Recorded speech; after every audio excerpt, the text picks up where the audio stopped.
Muito bem, quero que vocês cumprimentem aqui o candidato a presidente pela chapa 1, doutor Abner Vidal. Seja bem-vindo, doutor. Muito obrigado, Roberto. Um grande prazer retornar aqui. Você é muito gentil, abrindo espaço para que possamos esclarecer alguns fatos. É um grande prazer estar aqui novamente. No dia de ontem, como nós estamos dando um espaço para todas as chapas, inclusive pessoas não ligadas aos presidentes, mas não diretamente ao presidente, ontem estivemos aqui com dois advogados, doutor Alexandre Cadeiro e doutora Paula Fernandes, e eles comentaram sobre uma ação da chapa 1 que acabou retirando uma pessoa da chapa 3. E aí houve uma fala que eu acabei dando um recorte e tal, e o doutor pediu um direito de resposta. Eu acho muito justo. Então, o senhor tem o direito de resposta, pode ficar à vontade. Muito obrigado, Roberto. É importante que possamos esclarecer alguns fatos. Inicialmente, eu queria dizer que eu respeito absolutamente todos os candidatos. Todas as candidaturas, elas são legítimas. Respeito o doutor Cadeu, respeito a doutora Paula Fernandes. Aliás, tenho até admiração por eles. Mas, infelizmente, eles pecaram na data de ontem porque não trouxeram a informação completa. Vamos lá. Primeiramente, nós estamos numa disputa eleitoral em que a advocacia ela deve respeitar a legislação. Nós precisamos necessariamente observar a legislação eleitoral pertinente ao nosso estatuto. E o artigo 63 do estatuto da OAB, ele é claro, não dá margem à interpretação. Por que ele é claro, Roberto? Porque diz que a chapa, para concorrer às eleições da OAB, das subseções, os seus integrantes, eles precisam ter no mínimo 5 anos de exercício. Não é 2, não é 3, não é 4, são 5 anos de exercício. Essa é a regra para todos. Não é só para a chapa 3, não é só para a chapa 1 ou para a chapa 2, é para todos. Todos devem observar a regra. Portanto, a chapa 3, infelizmente, seja por um descuido, porque não viu a legislação, seja de forma proposital, e daqui a pouco nós vamos abordar esses dois caminhos escolhidos pela chapa 3, o fato é que tinha lá uma candidata a qual eu respeito muito, doutora Rosi. Inclusive, ela é membro de algumas comissões da OAB, participa, absolutamente respeito a colega, mas infelizmente a chapa não preenchia o requisito. A doutora Rosi não preenche os requisitos dos 5 anos. Não me cabe aqui fazer juízo de valor. Não me cabe aqui concordar ou discordar. A impugnação formulada pela chapa 1 contra a chapa 3, e é contra a chapa, não é contra a pessoa. É no sentido de que há na chapa 3 um integrante que não preenche os requisitos para elegibilidade. Eu vou pedir para a produção colocar aquela documentação, a produção que eu pedi.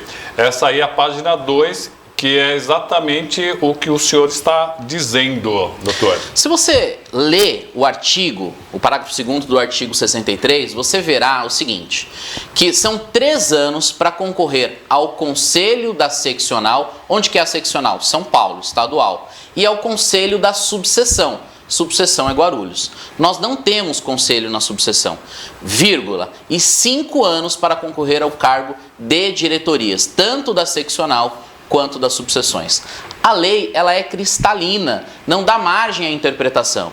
Nós fizemos, sim, formulamos uma impugnação, porque todos têm que observar a lei. Ninguém está acima da lei. Todos precisam observar a lei. E com a chapa 3 não é diferente, porque é muito simples. Se a chapa 3 ganhar a eleição no dia 25, infelizmente, a lei vai ser observada quanto da diplomação. A candidata não será diplomada. Não me parece honesto com o eleitor, não me parece correto com o eleitor você manter uma candidata e essa candidata, se eleita for, ela não tomará posse por uma questão muito simples, porque a legislação assim não permite. Veja, se as pessoas que entenderam ali por formar a chapa, se a liderança da chapa 3 desconhece a legislação, é muito preocupante. Se desconhece a legislação pertinente à eleição que vai disputar, como quer presidir a OAB, uma das maiores subseções do Estado e do Brasil, a maior da Grande São Paulo. É inadmissível que um candidato que disputa uma eleição séria, uma eleição como a eleição da OAB, desconheça a legislação. Agora, se o candidato não concorda com essa legislação, não cabe a nós, advogados, julgarmos, enfrentarmos, cabe a nós peticionarmos. Cabe, inclusive, ou caberia, uma consulta, se houvesse dúvida. Para mim não há dúvida nenhuma. É claro, é cristalino. Mas se houvesse uma dúvida, cabe uma consulta à comissão eleitoral, seja a comissão eleitoral local, seja a comissão eleitoral estadual e até a comissão eleitoral federal. Agora, o que é inadmissível é uma chapa concorrer ao pleito eleitoral estando de forma irregular, porque isso não é democrático. Isso não estabelece uma relação paritária, igualitária. É inadmissível um candidato não respeitar a lei. E veja, eu não estou fazendo juízo de valor com relação à lei ou com relação à pessoa. Eu só estou dizendo que é inadmissível um candidato disputar uma eleição séria como da OAB, que o exemplo tem que vir da advocacia, sem desrespeitando a lei. Portanto, digo e repito, a impugnação não foi contra a pessoa, não foi contra a condição.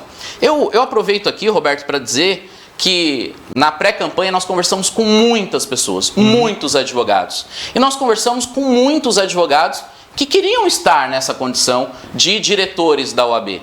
Inclusive eu conversei com um colega advogado que é da periferia do Pimentas, um advogado que concluiu a faculdade com bolsa, uma história de vida linda. Hoje ele é professor universitário. Ele se formou na universidade e hoje ele é professor universitário. E eu o chamei para conversar, para um convite para vir à chapa. Mas infelizmente ele não tem 5 anos de exercício.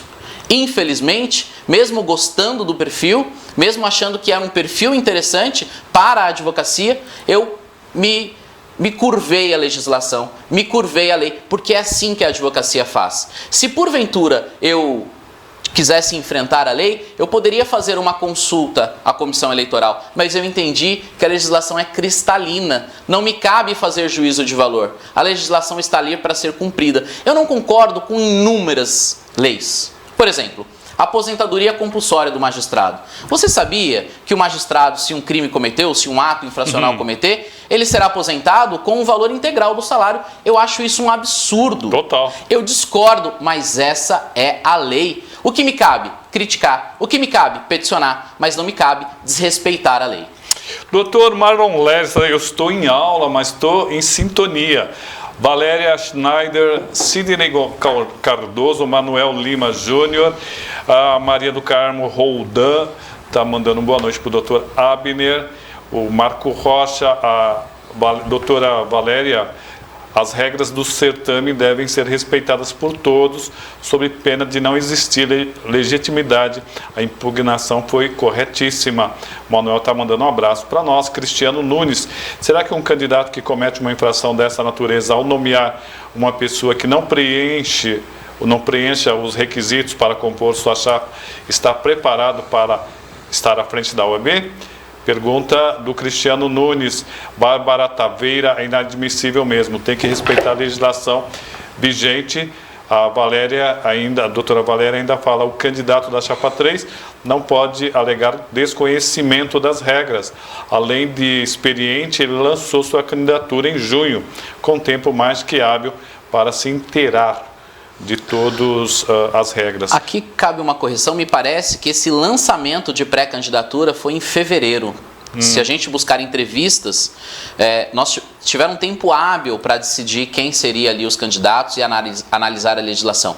É importante que se diga que nós impugnamos, mas não julgamos essa demanda. Quem julgou foi a comissão eleitoral. Vocês pediram impugnação, é isso? Ou isso, vocês não impugnaram? Nós protocolamos uma impugnação. Nós sabemos que essa impugnação não tem o objetivo, ou não tem o potencial de retirá-los da campanha eleitoral. Então, não tem nada de tapetão. O que nós buscamos é restabelecer uma disputa justa, uma disputa com base na legislação. Veja, eu não estou, repito, fazendo juízo de valor de A ou de B, se tem mais potencial de voto ou não. Não estou fazendo esse juízo de valor. O que eu estou dizendo é que todos devem respeitar a legislação. E se eleitos eles fossem, infelizmente, seria observado quando da diplomação. Todos lembram quando o deputado Tiririca foi eleito deputado federal? Há um requisito na lei que o deputado precisa saber escrever. E tinha-se a notícia de que ele não sabia escrever. Não sei se todos recordam. Vocês lembram quanto tempo ele ficou trancafiado em uma casa, em um hotel, para ensinarem ele a escrever? Ele foi o deputado mais votado do Brasil.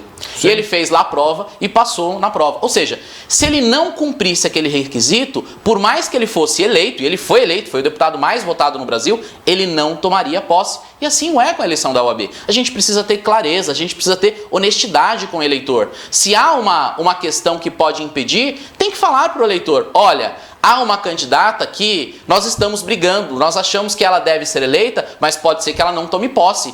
Precisa ser claro. E outra, quem julgou foi a comissão eleitoral. O que nos cabe, sim, é representar, sim, é estabelecer a equidade, para que a advocacia dê o exemplo. O que vão pensar da advocacia? Que a advocacia aceita a ilegalidade? Como esse candidato ou como essa chapa de forma irregular vai sentar à mesa com o magistrado, com o Ministério Público, vai enfrentar o poder público? Ora, você não respeita a legislação no seu certame eleitoral, como você vai falar comigo? Então, veja, meus amigos, aqui, volto a repetir, não se faz juízo de valor. O que nós temos que ter é observância às leis. Ninguém está acima da lei. Todos nós devemos nos curvar à lei. E se nós não estamos satisfeitos, nós devemos sim peticionarmos, colocarmos no papel e brigarmos. Se estão insatisfeitos com essa decisão, não venham criar um fato político. Recorram, utilizem a letra da lei. Sustentem o seu entendimento. Se vocês lerem a decisão, a decisão é pública, vocês verão que é uma decisão simples, uma questão extremamente palmar, de fácil compreensão. E o julgado traz essa compreensão. Portanto, se entenderam por bem substituir a candidata por um candidato, é porque entenderam também, se curvaram à lei. Pena que se curvaram à lei depois de omitir essa informação do eleitorado. Pena que se curvaram à lei depois que foram impugnados e que foram condenados. E é assim que tem que fazer, antes tarde do que nunca. Agradecer, doutor Abner. Nós separamos um tempo, não dá para ficar o programa todo, porque nós já tínhamos marcado outra pauta. Antônio Roberto Marchiori está dizendo que o senhor tem o apoio dele. Romildo Pegoraro está nos acompanhando aqui também, Evanildo Jabá, Mário Franco, um monte de gente, mas nós vamos continuar aqui com o povo da Chapa 1. Só que o doutor, o tempo era esse mesmo. Obrigado, doutor. Obrigado, Roberto. Obrigado a você que nos assistiu. Pede para o pessoal compartilhar para ver a fala do doutor Ferrari. Pode compartilhar. O doutor Ferrari daqui a pouco estará aqui também. E no dia 25, não tenha dúvida. Não se iludam e não analisem com fatos políticos. Um fato político não vai decidir a eleição. O que decide a eleição é olho no olho, é sinceridade, é proposta. Portanto, no dia 25, vote Chapa 1. Vote Abner Vidal e os componentes da Chapa 1. Muito obrigado e até a vitória.